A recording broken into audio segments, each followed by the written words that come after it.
think we've seriously underestimated the Beast.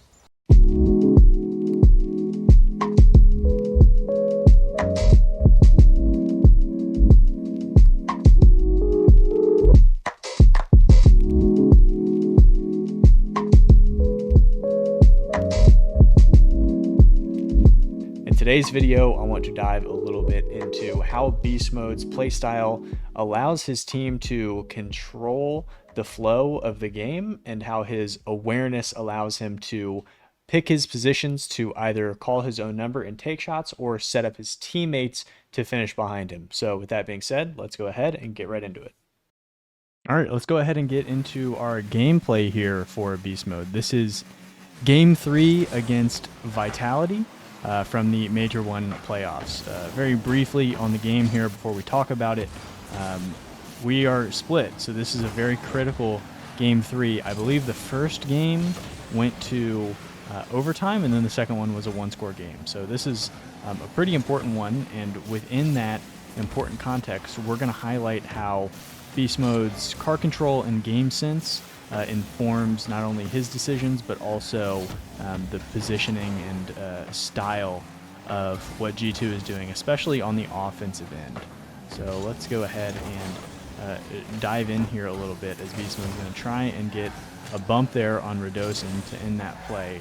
And something that I'm going to talk quite a bit about is the way that G2 kind of goes for solo efforts, whether that be for initial defensive plays like we saw there from Beast Mode, getting up high in the air to disrupt that offensive attack, or when we see them on the offensive end of the pitch. They really like to send one quite a bit, have a second one shadow pretty close to see if they can clean up and make a play off of whatever occurs, and then one that sits pretty deep back, as Beast Mode's going to let one get over his head, which is pretty rare. This team is pretty solid defensively. Beast Mode going to just push a ball out here at a boost, and so he's going to give Zen a good opportunity. Really deep back. They're really comfortable from any position, and here's one of the few mistakes that Beast Mode's going to make, thinking he can drop that one down to Daniel, and ends up putting it into a pretty tough position that Vitality could have made a play on. I think they just were surprised at what occurred, and the fake pinch was going to have Atomic put one into the top. Something that we see from Beast Mode quite a bit, especially on that play, was just being aggressive and cutting rotation, especially to just get that initial disruption on the ball. G2 don't like to see a lot of plays go full field transition. They'd rather just send one and have the ball bounce as it may, as opposed to letting the opposition just kind of take things wherever they want. That's the good thing about a team like this that is so mechanical, is they really have a lot of confidence in their own abilities and in one another too, even if the ball bounces somewhere weird, knowing that they can always get to it. So there, Zen thinks that he's going to be able to force Beast Mode into something quick. He reads the fake, ends up getting something good out of it, has another fake on the goal line that almost results in a goal. So here, Beast Mode is the only one that goes. There's Atomic to try and clean up, and once we rotate, we're going to see Daniel is at the midfield, pretty far back. And in the second half of this game, we're going to see G2 getting quite a bit of offense. There's Daniel with the setup, Beast Mode to try and make a play.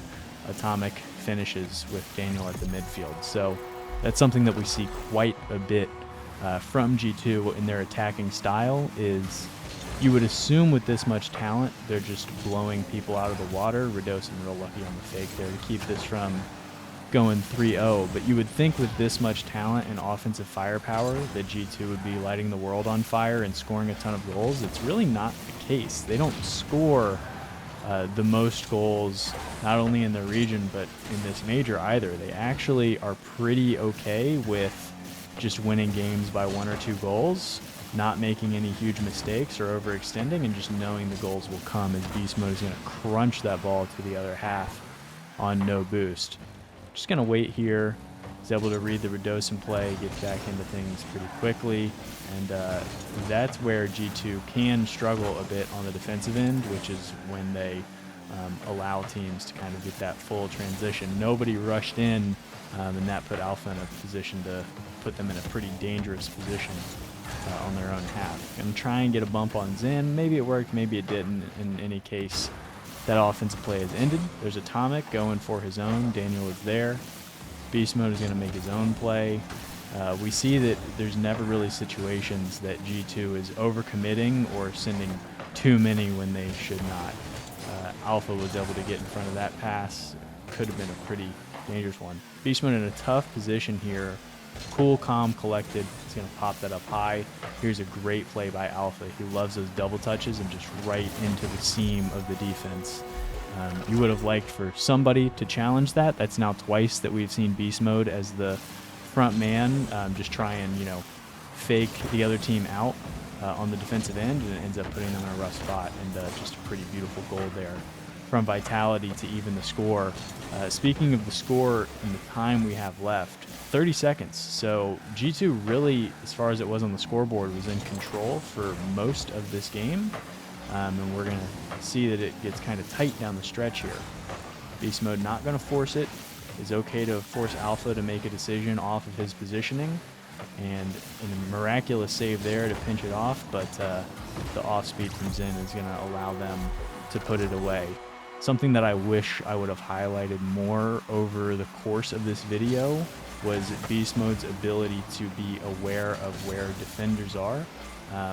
Rarely puts himself in a position to get bumped or demoed off of a play, and of course as soon as I say it, he's going to get bumped twice there, but that's that one's experience that permeates through all three of these players, especially Daniel in Beastmode with the high quality ones that we've seen from them in the past. Daniel has made a career out of it, but Beastmode going to end that offensive play there. But we saw Beastmode look awesome at Gamers 8 and ones, and that awareness that you gain from ones is something that we see quite a bit with this team, who going to dodge a nice demo attempt there from Redosin, not the most shaded attempt in the world. Going to dodge another one there from Zen.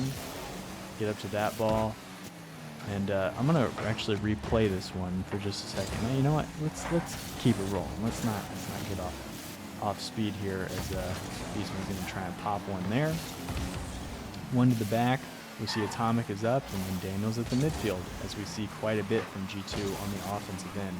Never going to really overextend too much. Getting back in transition here. Atomic is the first. There's Daniel. Beastmode jumps the potential Zen demo attempt. Daniel, they send one early. They're okay if he misses. They're just going to send one. Dangerous position there that Atomic gets up to quick enough to end it. Daniel for the disruption. Beastmode is here. Going to get his boost stolen. Great play from Alpha. And we're getting pretty deep into the overtime. Is going to get caught on the backside demo there, which is one of the big concerns for G2 once we get to these big stages. Is it's a game of inches in a lot of these series, and we saw they were up 2-0 in this game, and then Vitality were able to climb back in. That double is completely faking out Redosin. I think the game is about to wind down here. This isn't the play here, but we're getting pretty close. Beastmode goes by himself. Daniel there to follow up. Atomic pretty deep back. Atomic up for the early challenge. Beastmode's not going to rush for this one. He's okay to let Daniel take it. Going to play off of his touches. Send one to the backboard. Zen controls. And I think this may be the play we're looking for. Daniel's going to pop middle. And this is just, how do you stop this? Beastmode with the double. And Atomic is going to slot top right to end this game. So a couple of things that we took away from this game. One is that Beastmode really is, they're kind of interchangeable, but Beastmode in many cases is kind of that front transitional man to stop the opponent from transitioning full field. Great at getting up high and early to a lot of balls to disrupt offenses at the midfield. Excuse me. And the other thing is just that flow that we see from G2's offense, where they really like to send one, try and make a dynamic mechanical solo play, have one sitting in the box to try and finish up whatever may come from that play, and then have their third sitting at the midfield. It's very rare that we see G2 get full field transitioned on, unless they just commit to something that they feel pretty good about or they need to force it. But They're okay with the pace of the game. They're okay with letting the goals kind of come to them and not forcing their hand offensively. They know that with their mechanics and their kind of laid-back play style, the goals in most situations will just manifest over time. So with that being said, let's go ahead and get a word from our sponsor, and then we will get out of here. Today's video is sponsored by walking. Guys, when's the last time that you just got outside and took a nice walk? I just went on a 45-minute walk in the neighborhood. Did I get home and I was all sweaty? Yes, but I got to see some squirrels, saw a couple of really cute dogs. There was an osprey at the pond, lots of beautiful trees in my area.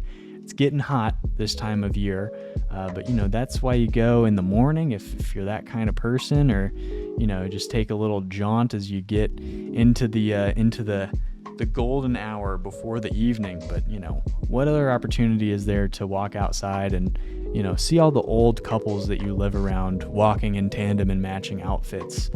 So toss on your Nikes or your Adidas and get out there. Go for a little walk. It's good for your mental health. See some nature, touch some grass, as it were. So thanks so much to Walking for sponsoring this video.